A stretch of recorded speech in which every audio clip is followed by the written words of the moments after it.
On a créé Smartear qui est destiné aux personnes sourdes ou malentendantes.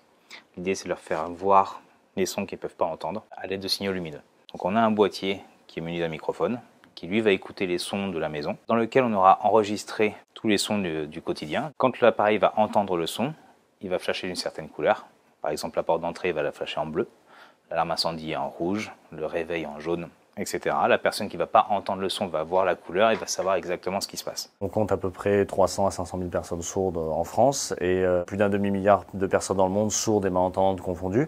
Donc c'est un marché qui est très important. En Inde, où on a plus de 18 millions de personnes sourdes, aux États-Unis également à peu près 10% de la population, donc ce qui est relativement conséquent. Donc c'est pour ça qu'on a créé cette solution pour rendre plus facile l'accès à l'emploi et également faciliter le quotidien des personnes chez elles. Le premier marché, c'était vraiment le B2C. Finalement, on s'est aperçu que ces personnes sourdes-là qui avaient le Smartear chez elles le voulaient sur le lieu de travail. Donc c'est les personnes sourdes qui nous ont ramené les entreprises. Donc maintenant, on a développé un système donc B2B pour les entreprises. La stratégie, c'est de s'appuyer déjà sur des personnes un peu référentes dans chaque région du monde, notamment aux États-Unis où on a un business partner là-bas qui nous aide à développer sur le marché US. C'est également le cas au Royaume-Uni. S'appuyer sur des gens qui connaissent déjà le marché, c'est toujours plus facile. C'est pas du mass market à proprement parler. Donc l'objectif, c'est de s'appuyer sur ces gens-là et de pouvoir développer Smartear un peu partout dans le monde.